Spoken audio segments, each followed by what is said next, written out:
Section 1. You will hear a man arranging to get a telephone connection. First, you have some time to look at questions 1 to 4.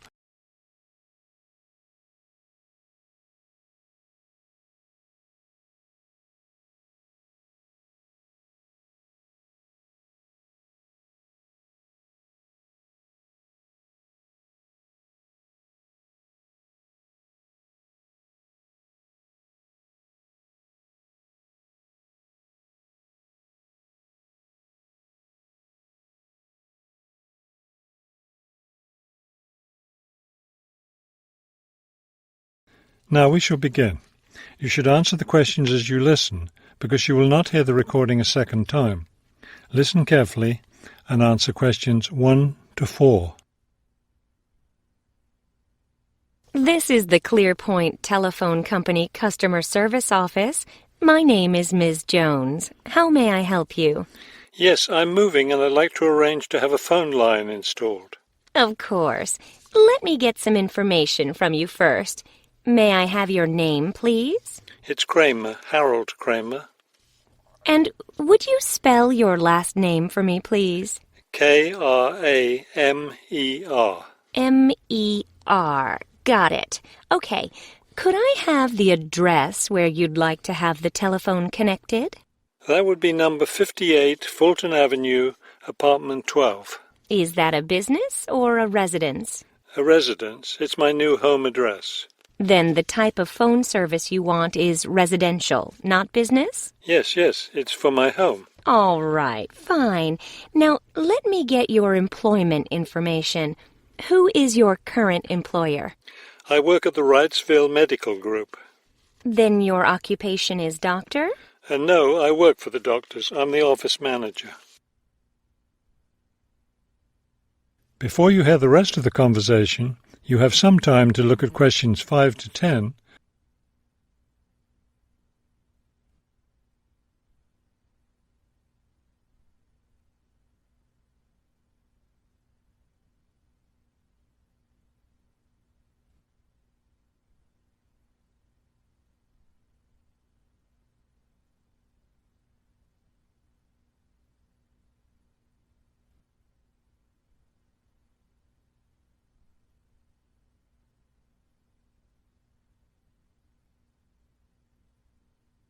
Now listen and answer questions 5 to 10. Okay. And could I have your work phone number? It's 637-555-9014. 9014. Great. Just one more thing. I need to know how long you've been at your current job. I've been working there for quite a while now. Let me see. 9, that's right, 9 years. Okay, good. You've been there long enough, so I don't need to ask about any other work history. Now, in addition to our basic phone service, we have several special services available. Could you explain them to me? Most customers opt for unlimited long-distance service. It really saves you money if you make a lot of long-distance calls. That sounds like a good idea. Then I'll put you down for long-distance service. Another popular service is voicemail. Voicemail takes all your messages electronically, and all it takes is one simple phone call to retrieve them. Voicemail. No, I don't think so. I have an answering machine to take my messages. It's old, but it still works fine. We also provide internet service if you're interested in that. I am. Please put me down for internet as well as phone service. Right. Okay, I think we're almost finished. I just need to schedule a time for the technician to go to your apartment and do the installation. Let me see. What about next Tuesday? Would that work for you? No, not Tuesday. I'll be at a conference all day. Wednesday would work, though. I'm afraid I won't have any technicians in your area on Wednesday. I could send someone on Friday. That would be fine. What time of day works best for you, morning or afternoon? Morning would be best. All right, then. It's on the schedule. Do you have any questions? No, I don't think so. Thank you for calling ClearPoint. That is the end of Section 1. You now have half a minute to check your answers.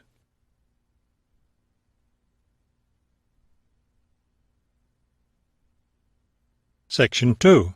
You will hear a radio interview about an upcoming fair. First, you have some time to look at questions 11 to 14.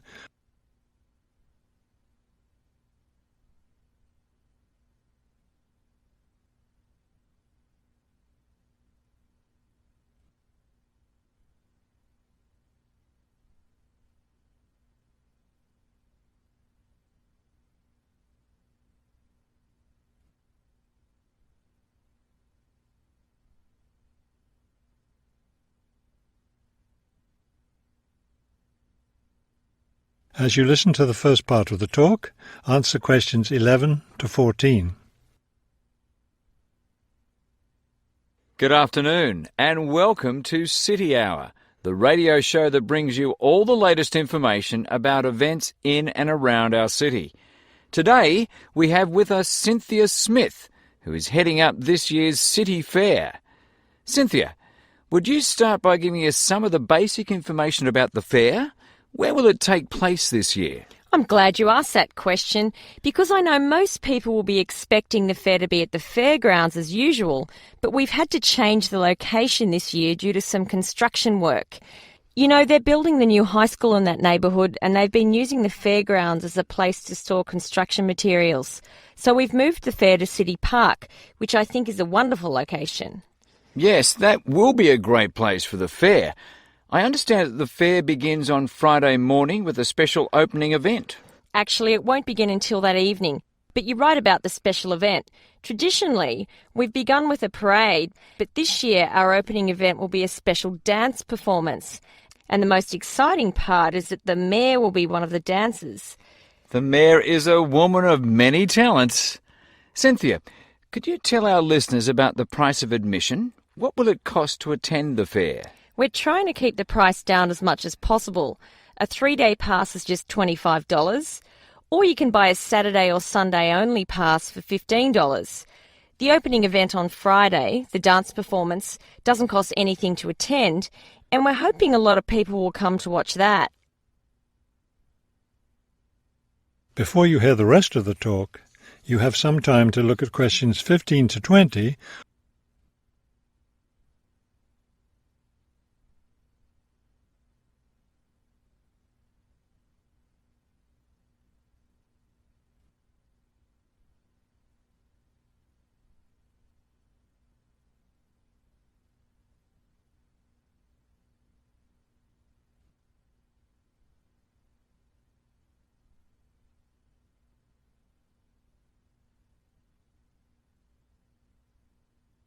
Now listen and answer questions 15 to 20. Could you tell us about some of the events planned for Saturday and Sunday, the main days of the fair? We have a lot of exciting things planned. There are a number of events especially for children, including a clown show on Saturday afternoon. On Saturday evening, we've got an event that can be enjoyed by the whole family, a concert by the lake. I'm sure that will be a popular event. Is there anything special planned for Sunday? Yes, a really fun event, and we hope a lot of people will participate. There'll be a singing contest in the afternoon. It's open to everyone at no charge. It doesn't matter whether you're an experienced singer or not. If you've always dreamed of singing on stage, this is your chance. That sounds like a lot of fun. I think it will be. I'd also like your listeners to know that besides the special events I've mentioned, there will be things taking place all weekend. For example, at the food court, international food will be served. You'll be able to sample dishes from all around the world. There will also be special games for children at different locations around the fair. Will there be things people can buy, souvenirs, anything like that? We have a large area set aside where there will be crafts for sale. This will be an opportunity to buy many lovely handmade things and to get to know some of our local artists and craftspeople as well. It sounds like there will be a lot of fun for everyone at this year's fair. Thank you for sharing the information with us, Cynthia. Thank you for inviting me. That is the end of section 2. You now have half a minute to check your answers.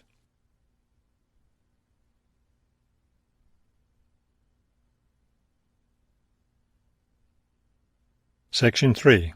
You will hear a conversation between a prospective student and a university advisor about applying to enter the university.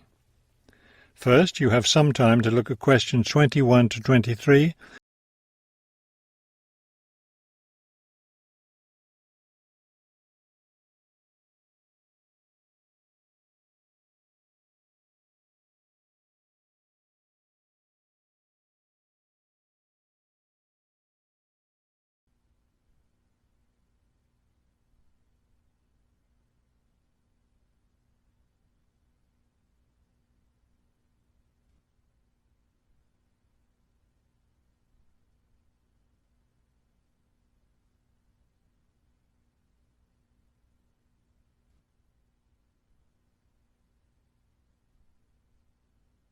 As you listen to the first part of the conversation, answer questions 21 to 23. I'm interested in entering your business administration program, and I'd like some information on how to apply. I'm a little concerned because I've been out of school for a number of years. That could actually work to your advantage. It's possible to get academic credit for work experience if that experience is related to courses in our program. I've been working in business for several years. How would I get academic credit for that? First, you'll need to read the university catalogue to see if any of the course descriptions match your specific job experience. For example, if you've worked in accounting, you may be able to get credit for an accounting course. So then what would I do? You would write a summary of your work experience, relating it to specific courses we offer. Submit that to the admissions office with a letter from your work supervisor confirming your experience. Before you hear the rest of the conversation, you have some time to look at questions 24 to 30.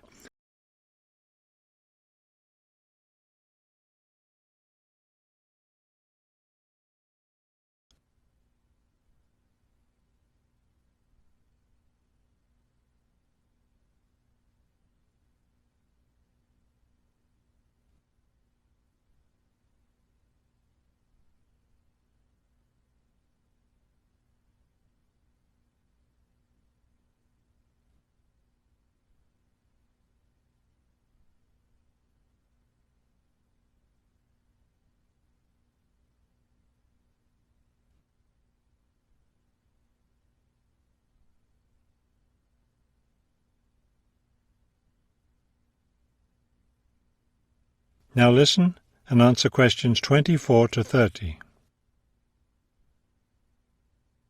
Would I submit those things at the same time that I apply for admission? That would be the best idea. Have you seen a copy of our university catalogue? Not the most recent one. I have a copy from last year. You'll need to look at the latest one. Unfortunately, I've run out of copies, but you can get one from the library for now, and I'll send you your own copy as soon as I have more available. Thank you. How does the admissions process work? Well, first you'll need to get an application for admission. Those are available in the admissions office. The application form contains all the instructions you'll need. That sounds simple enough. Of course, you'll need to make sure you meet all the admissions requirements. How can I know what those are? We have copies of the requirements lists for all university programs here in the Counselling Centre. I'll give you one before you leave today. Will I need to get recommendations from my employer or former teachers? Oh, yes, you will. The recommendation forms are available in the admissions office. Now, I don't know if you'll also be applying for a part-time job through the university work-study program. I'm considering that. How can I find out what kinds of jobs are offered? You can access the job listings from the computers in the library. Are you planning to study full-time or part-time? I want to be a full-time student. Good. Then you'll qualify for the work-study program. Part-time students aren't eligible. As a full-time student, would I be eligible for a free bus pass? No, unfortunately, we don't have those available for any of our students. However, you can apply for financial assistance to help pay for your books or for your tuition. I'd like to look into that. Do I apply for that at the admissions office? No, that's through us. You'll need to make an appointment with a counsellor. That is the end of section 3. You now have half a minute to check your answers.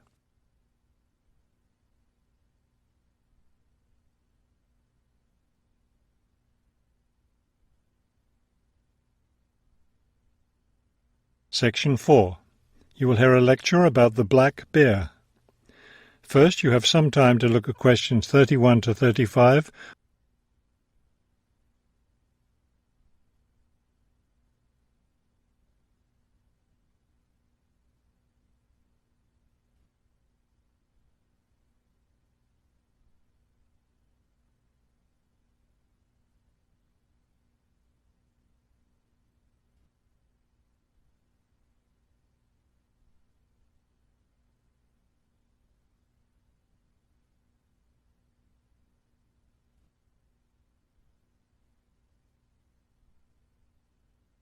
Now listen carefully and answer questions 31 to 35.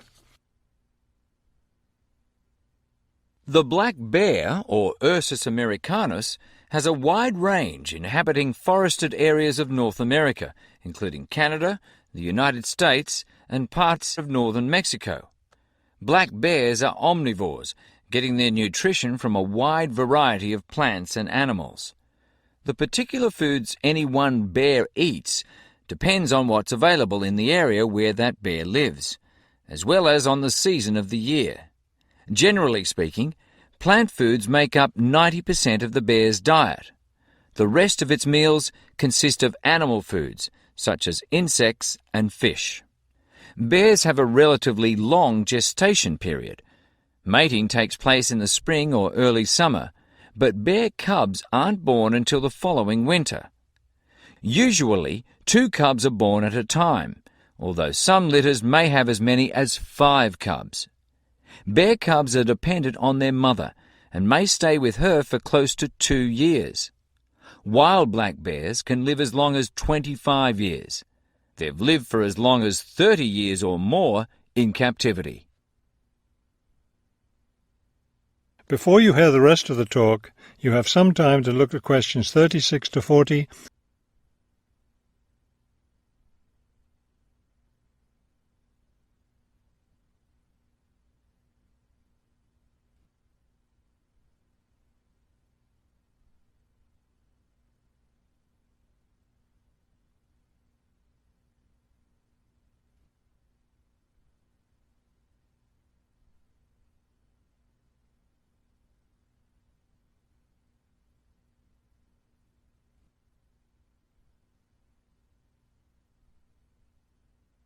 Now listen carefully and answer questions 36 to 40. Much of the black bear's range coincides with the range of its close cousin, the grizzly bear. Although these bears are somewhat similar in appearance and habits, it isn't difficult to tell the difference between them. Colour isn't necessarily a distinguishing characteristic, as both species of bears occur in a range of colours from almost blonde to dark brown or black. Many black bears, however, have a patch of fur on their chests that's lighter in colour than the rest of their fur. Grizzly bears don't have this patch.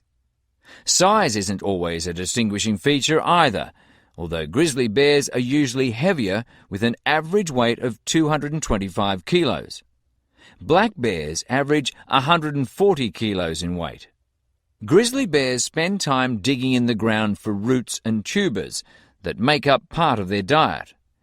The large muscles they need for this give them a distinct shoulder hump. This hump is absent in black bears, which don't do the same kind of digging. The shape of the face and ears is also different in each species of bear.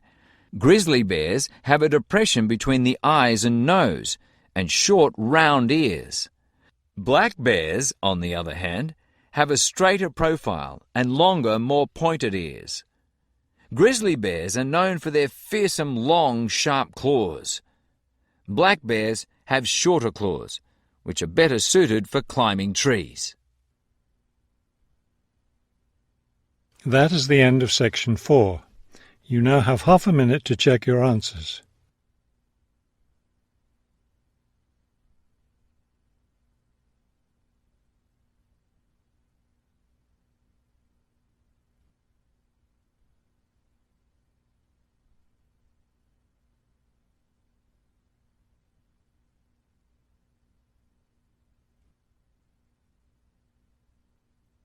You will now have 10 minutes to transfer your answers to the listening answer sheet.